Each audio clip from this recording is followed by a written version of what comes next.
Don't pick up the phone, you know he's only calling 'cause he's drunk and alone too. Don't let him in, you watch it, kicking out again free.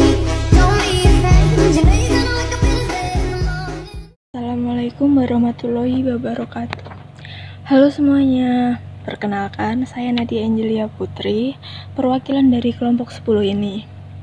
Di sini kelompok kami akan membahas tentang marker genetik dalam biologi molekuler yang merupakan tugas dari mata kuliah biologi sel dan molekuler 2. Nah, pada kesempatan kali ini saya tidak sendiri karena saya ditemani oleh rekan-rekan saya yaitu Naila Suci Ramadhani dan Nurul Afikah Suburan. Baik, untuk mempersingkat waktu, kami akan memulai presentasi. Oke, baik, yang pertama itu pengertian. Marker genetik dalam biologi molekuler adalah segmen DNA yang memiliki variasi tertentu dan dapat digunakan untuk mengidentifikasi perbedaan genetik antara individu atau spesies. Marker ini berfungsi sebagai penunjuk yang membantu peneliti dalam mempelajari sifat genetik, pemetaan genom, dan hubungan evolusi. Tipe-tipe marker genetik dapat dibedakan berdasarkan karakteristik spesifik mereka, seperti ukuran fragmen DNA atau perbedaan basa dalam urutan DNA. Selanjutnya yaitu kegunaan. Mengidentifikasi urutan DNA tertentu dalam kumpulan DNA yang tidak diketahui, mengetahui perbedaan genotipe individu dalam spesies yang sama atau berbeda, dan membantu menghubungkan penyakit bawaan dengan gen yang bertanggung jawab. Selanjutnya yaitu jenis-jenis marker genetik. Yang pertama yaitu restriction fragment length polymorphism, memanfaatkan enzim restriksi untuk memotong DNA pada situs spesifik. Variasi panjang fragmen DNA dapat dianalisis. Yang kedua yaitu random amplified polymorphism DNA, menggunakan primer acak untuk mengamplifikasi fragmen DNA melalui PCR, menghasilkan pola fragmen yang bervariasi. Yang ketiga yaitu simple sequence repeats atau mikrosatelit, pengulangan pendek urutan nukleotida yang bervariasi antara individu. Yang keempat yaitu single nukleotida polymorphism, variasi pada satu basa tunggal dalam urutan DNA. Yang kelima yaitu amplified fragment length polymorphism, kombinasi RVLP dan PCR menghasilkan pola fragmen yang dipotong oleh enzim restriksi dan diperkuat oleh PCR. Yang keenam yaitu short tandem repeats, pengulangan unit nukleotida pendek 2-6 basa yang sangat polimorfik di antara individu. Yang ketujuh yaitu DNA barcode, menggunakan urutan DNA pendek dari gen mitokondria atau kloroplas untuk mengidentifikasi spesies. Aplikasi marker genetik dalam biologi molekuler. Yang pertama, pemetaan genetik digunakan untuk menentukan posisi gen pada kromosom, membantu mengidentifikasi gen yang terkait dengan penyakit atau sifat tertentu. Contohnya, pemetaan gen untuk penyakit seperti Huntington atau diabetes tipe 2. Yang kedua, pemulihan tanaman dan hewan, mempercepat seleksi sifat unggul seperti ketahanan terhadap penyakit, menggunakan marker assisted selection atau bisa dibilang juga dengan MAS. Contohnya, seleksi tanaman pada padi yang tahan kekeringan atau jagung dengan produktivitas tinggi. Yang ketiga, diagnosa penyakit genetik, mengidentifikasi mutasi genetik yang menyebabkan penyakit bawaan seperti kanker atau kelainan genetik. Contohnya ada uji DNA prenatal untuk mendeteksi kelainan genetik seperti sindrom Down atau Tay-Sachs. Yang keempat, forensik, bisa juga digunakan dalam identifikasi individu melalui analisis DNA di tempat kejadian perkara.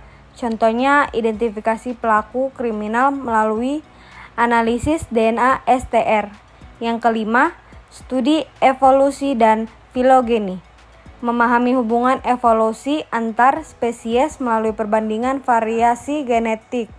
Contohnya, melacak migrasi manusia purba melalui analisis SNP. Yang terakhir, konservasi genetik, melacak dan melindungi keanekaragaman genetik spesies yang terancam punah. Contohnya ada memantau keanekaragaman genetik gajah Afrika dalam program perlindungan spesies. Selanjutnya ada metode marker genetik. Yang pertama, elektroforesis gel bisa digunakan untuk memisahkan fragmen DNA yang dihasilkan dari metode RFLP, RAPD, dan AFLP. Yang kedua, polymerase chain reaction atau bisa dibilang dengan PCR. Metode ini memperbanyak fragmen DNA dalam teknik RAPD, SSR, AFLP, dan STR. Yang ketiga, sequencing DNA digunakan mendeteksi SNP atau mengidentifikasi urutan spesifik dalam DNA berkoding. Yang keempat, Southern blotting digunakan dalam analis RFLP untuk mengidentifikasi fragmen DNA setelah elektroforesis gel. Yang terakhir, elektroforesis kapiler digunakan analisis STR dalam studi forensik atau uji paternitas yang menawarkan resolusi tinggi dalam memisahkan fragmen DNA. Baik, selanjutnya yaitu keuntungan penggunaan marker genetik.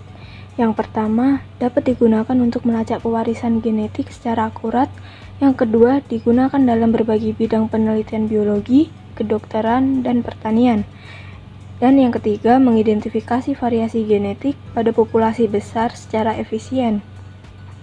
Dan selanjutnya yaitu keterbatasan penggunaan marker genetik. Yang pertama, beberapa metode memerlukan pengetahuan awal tentang urutan genom. Yang kedua, tidak semua marker genetik dapat digunakan di semua spesies. Dan yang ketiga, beberapa metode seperti RFLP dan AFLP dapat memakan waktu dan sumber daya yang cukup besar. Nah, selanjutnya yaitu contoh penggunaan marker genetik dalam penelitian. Yang pertama, ada pemulihan tanaman. Marker genetik digunakan untuk mengidentifikasi tanaman yang memiliki sifat ketahanan terhadap penyakit atau yang dapat menghasilkan hasil lebih tinggi. Dalam hal ini, marker genetik digunakan untuk mempercepat proses seleksi. Yang kedua yaitu penyakit manusia. Marker genetik digunakan dalam penemuan gen yang bertanggung jawab atas berbagai penyakit manusia, seperti kanker atau gangguan genetik lainnya. Misalnya SNPS sering digunakan untuk mengidentifikasi varian genetik yang terkait dengan risiko penyakit. Dan yang terakhir, konservasi keanekaragaman hayati. Marker genetik digunakan untuk melacak aliran gen dalam populasi liar, mengidentifikasi spesies terancam, dan mengelola populasi konservasi dengan lebih baik. Baik, itulah presentasi dari kelompok 10. Sekian presentasi dari kelompok kami.